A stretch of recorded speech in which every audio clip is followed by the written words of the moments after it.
Hi, I'm makeup artist Just in Time. Welcome back to Make Up Your Mind TV. As the coronavirus continues to plague our country, the need for new content is at an all-time high. As a result, there are multiple photo shoots and productions beginning to come back. I've witnessed a few of them myself, and after conversing with various members of the production crew, I decided that I should create just kind of a top 10 list of things and ways to prepare to return to a photo shoot to provide yourself with the minimal amount of sanitary safety. At number 10, we have hiring a local minimal crew. Now, obviously, this won't be able to happen with larger productions, but as far as smaller e-commerce shoots, editorial, things like that, having a minimal crew will be absolutely necessary.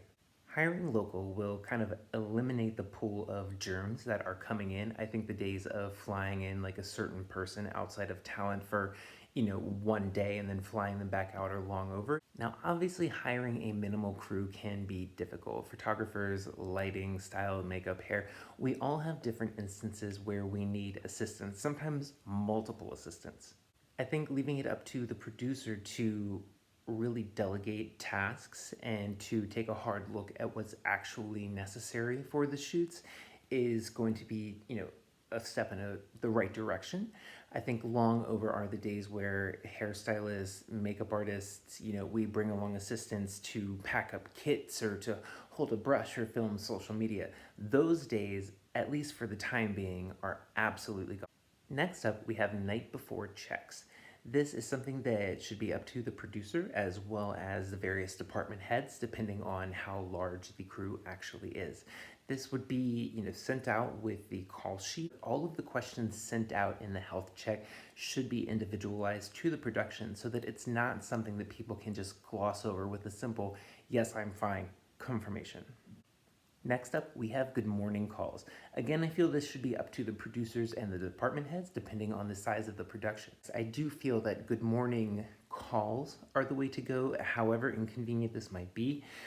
Hearing someone's voice, I feel is, there are people that are going to perhaps feel under the weather and just say it's allergies or perhaps I didn't sleep, X, Y, and Z, whatever reason we come up with to try to define us not being sick so that we can go to work.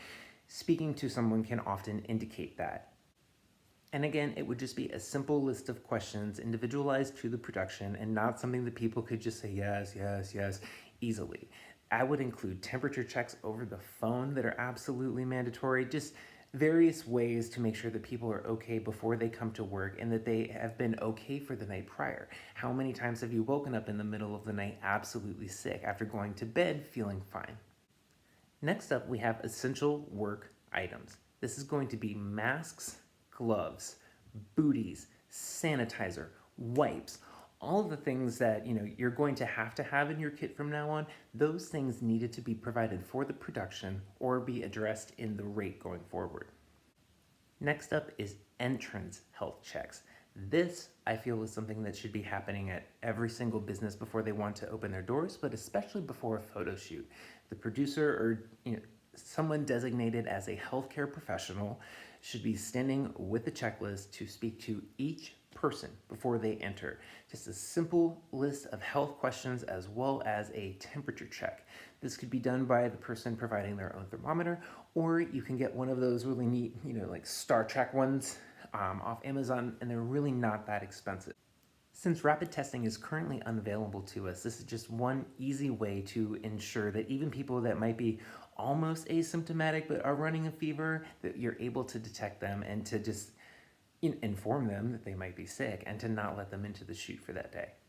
Next up is entrance sanitation. As a makeup artist, as a hairstylist, manicurist, we're already key to sanitizing ourselves when we enter an environment. We sanitize the hands, our work environment, everything around us, but it doesn't always happen for everybody. So entrance sanitation, when you think about how things are transferred, hands, a lot of stuff getting stuck to shoes can bring things into the environment. Once you're on a photo shoot, sometimes your hands can end up on the floor, various things. It's just a whole mess. So when you think about things that need to be covered, it's always going to be with a mask, gloves, preferably eye goggles, as well as booties. Shoes have been proven to track in the germs.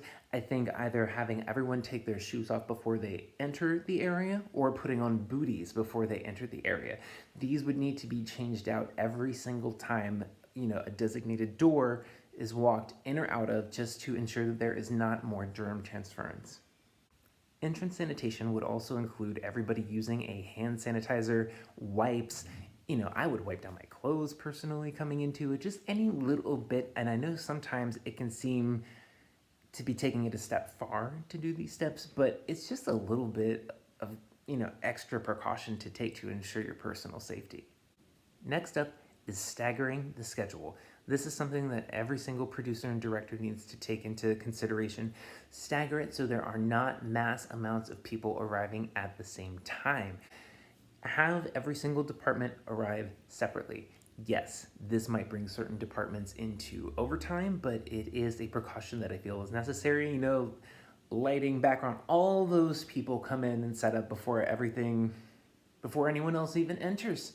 And then all non-essential can just leave until the end of the day when people come back. But everybody has to be staggered, including talent, hair, makeup, wardrobe. That brings us to our next point, having everyone work separately. I feel that the days of the hairstylist, makeup artist, and manicurist, as well as the stylist kind of just buzzing around until the person is ready to get dressed, that kind of has to end for the time being. Even with all of us wearing protection, it's still just a lot of different angles. It's a lot of people in an enclosed space. And if there's going to be a blow dryer, especially, you just don't want that many options for viruses and germs to have. So definitely trying to work into a staggered schedule, everybody working in separate departments, separate rooms if possible, but definitely all of the different departments need to be working separately. Next up is allowing time for sanitation. Long over are the days where, how quickly can you get this done? I need both hair and makeup done in the next 20 minutes, get it together. No, not anymore. We have to add in extra time to sanitize stations, to re-sanitize kits, to set things up so that they are optimal for sanitation, as well as being able to pack things in our set bags so that they are sanitary and optimal for further sanitization going forward throughout the day. Also allotting time between talents to spray down and wipe down the chairs, as well as anything that anyone might have come in contact with in between. It's just little tiny amounts of time, 3 to 5 minutes I think might be great for just wiping down everything in your station before sending in another, but long done are the days of just shuffling talent through as fast as possible. And the last precaution I want to talk about today is food and craft services. It's common practice to have food at every single photo shoot. It's just polite. It keeps people happy. Done are the days of having fruit platters out and vegetables for things to just go and pick and choose. And just even if you keep it covered, to have people wearing gloves going, it's just not going to work for the time being. That's why individually wrapped items are better. The environmental impact is also something to take into consideration. Boxed lunches definitely is a good way to go. Ordering out is a great way to go. Making sure that people come with their own water bottles that are filled is a great thing to do so that you can cut down on plastic bottles on set. Just keeping everything as separate as possible. Even having snacks in smaller bento boxes, something that's biodegradable that people can walk up and just grab something like that to take with them to snack on, instead of the normal spoon going in and then into a cup, or the people that are super rude and gross and just go and dig in, and then, because it happens. We've all seen it happen on set. I hope you've enjoyed this top 10 list of precautions to take before starting back to an editorial or small photo shoot. I do plan on doing these for hair, makeup, nails, just anything we can think of, so that we can start collectively putting together guidelines, putting together rules, demands of necessities that must take place in order to ensure the safety of everyone that's working on set. With this issue in particular, I would like to really open it up for everyone to comment with their thoughts, questions, steps, and precautions that people will be taking going forward, so that together we can come up with a community set of guidelines, standards, rules, and demands that we all must collectively take to ensure our safety and that we can reopen productions safely and happily.